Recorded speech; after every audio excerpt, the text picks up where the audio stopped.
Plaintiff Don Fenderson says he liked the defendants when he first met them because they seemed loving and affectionate towards one another. Don claims after a few months, the defendant confided in him about problems she was having with her husband, the co-defendant, and he's suing them today for rent and late fees. Defendants Kenneth Sims and Natina Wynn say Don is the one who initiated inappropriate conversations with Natina, and he often hit on her. Natina claims she was forced to call the police on Don because he repeatedly entered her home without permission, and one time he saw her naked. Start with you. I had the pleasure of meeting Ken and Tina in September of 2013. Mm-hmm. I liked them when I first met them. They seemed to be a very loving couple, liked each other a whole lot. They How you know all that? Oh, they seemed very affectionate. They were friendly. They were smiling, and he affectionate how? What do you see? Well, I saw that they were kissing in front of you, or what? No. I was just curious. They weren't kissing, but sometimes you just can see a spark between people where they seem very comfortable with each other. What did you see? And I'm not used to seeing that all the time. They seem close. They seem comfortable. I don't know if I could say any more than that. Go ahead. See, he also had a unique license plate. It said Masonic Order on it. Okay. I am, and my father before me was a member of the Masonic Order, so it's easy for me to rent to a Mason. Okay. So we did a year lease, and things went very well for the first few months until Tina started approaching me and having private conversations and let me know that maybe things weren't going so well after all. Maybe there was going to be some trouble in the relationship and they may not make it. He didn't seem to like her daughter staying at the house, and perhaps they were not going to be able to stay out the term of the lease. Okay. And that was how many months in? That was probably about 3 months in. All right. So, and how did you respond? Shortly after that, I started hearing from other tenants that on the other side, it's a duplex, and maybe there's a lot of fighting going on that the police were being called. No, that was affection. You just misinterpreted. Go ahead. So the police were called on how many occasions? I heard maybe 1 or 2 occasions. Okay. This was from the other tenant. I did not witness that. Okay. But it made me a little uncomfortable, the fact that she was talking to me about that and maybe stayed a little bit too long during the conversation. Okay. Not true. But shortly after that, when they stopped answering my phone calls and text messages.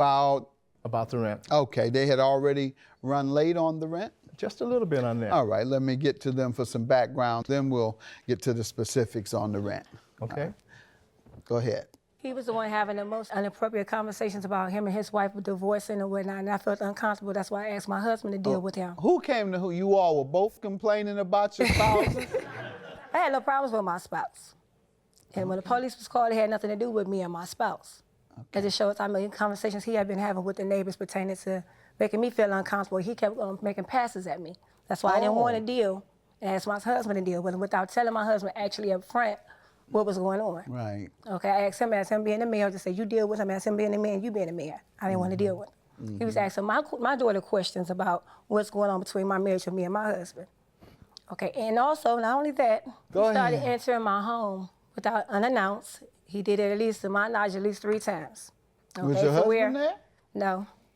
To the point to where I started putting a knife in my front door and my back door and pushing the couch up against the front door. Actually, in June, he actually came into my home. He used his 4 keys to try to get into the home. He couldn't get into there because I had a big old knife. Let's back up.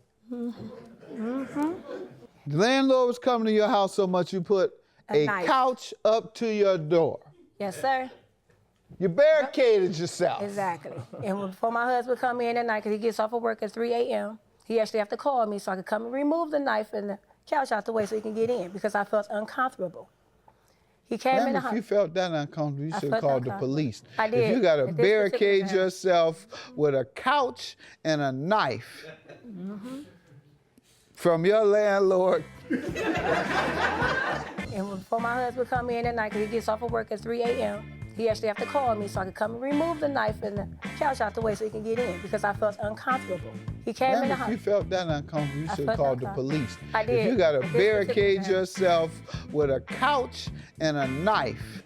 Plaintiff Don Fenderson is suing his former tenants, who claim they were forced to call the police on Don after he repeatedly entered their home without permission. Go ahead, ma'am.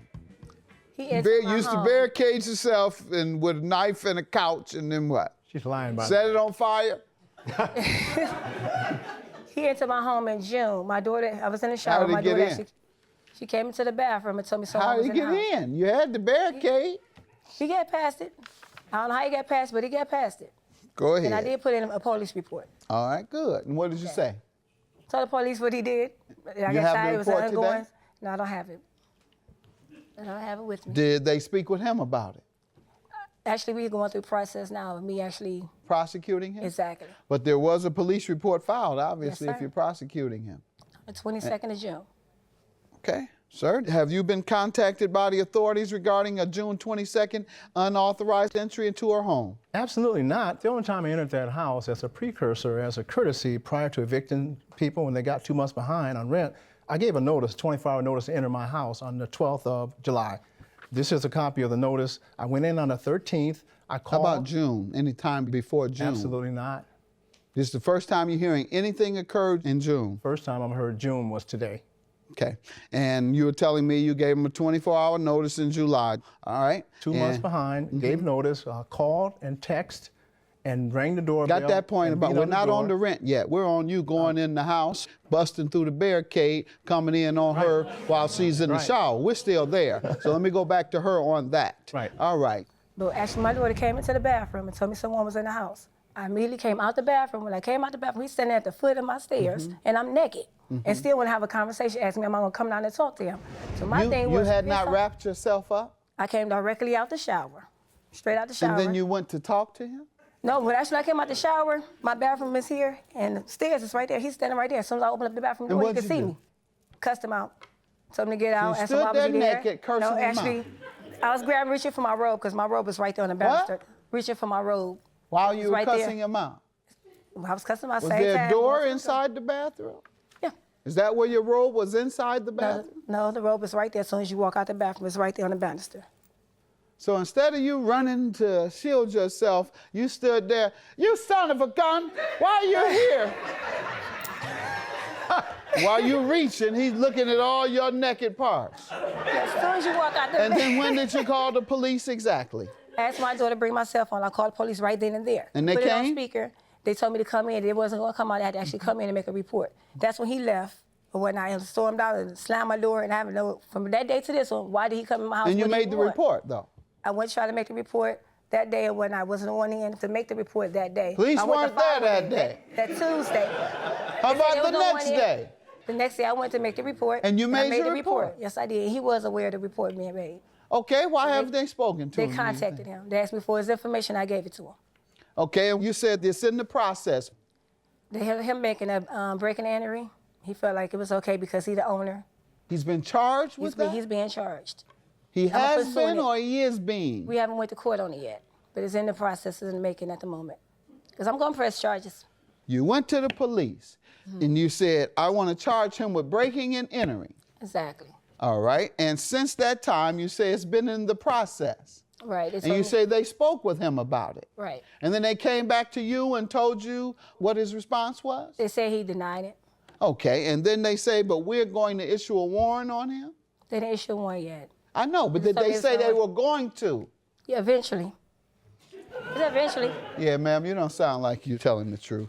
You don't sound like it at all. Let's get to the rent, sir. Yes, sir. I have a notice that you may want to look at, but I can tell you about it. No, you can tell me first, and then Thank I'll you. ask for the evidence. They paid and had a balance of $719 in April. Made no payment at all in May for the $849 and 5% late fee, $42.50. Made no payment in June until I arranged a meeting on June 6th, at which time I brought out a promissory note, I had written one up, had them sign it. He made a payment of $850 that day. You have the note there? I do. All right, let me see that, please. And promised to make the rest of the payments in 2 weeks. Okay. You made the payment June 6th, June 6th, he and paid you put $850. $1,652 was due. Correct. Okay, and then what? And then made no payment at all for July and August, or Okay. August, with a late fee for just July, because Okay. it moved out in August.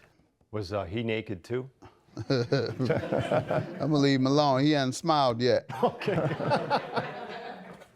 And they moved when? They moved out on the 21st of August. All right. Owed $3,394 at that time. Plaintiff Don Fenderson is suing his former tenants, who claim they were forced to call the police on Don after he repeatedly entered their home without permission. You all want to tell me about this? My husband paid him for the month of April, May, and June. July, we did not pay him no rent for July because we do owe him for July. In August, we was evicted. So I don't feel like we have to pay him for Because August. you stayed there in August. He was in the process of evicting us. Actually made I understand, but you stayed there. right. Right, I what? for sure owe him for the month of July. What make you think you don't owe for staying somewhere? You were there in August. Do you understand that? Understand? But you don't think you should pay for somewhere you were staying? Because we was evicted in the month of But you stayed there. Okay. I don't think you get it. Evicted or not, you were in there. Yeah, they're confused, sir, or at least she is. I don't know what he is. He won't say a word. He won't even smile. I don't know why he came. I don't know why he came. The note shows the balance due after the payment you received. Her testimony is inconsistent, unreasonable, and does not make sense. I'll accept everything you say based on even her own testimony. July they didn't pay. August we stayed, but we don't have to pay because they put us out. Yeah, they put you out because you didn't pay. Have a good day. Judgment for the plaintiff, $3,394.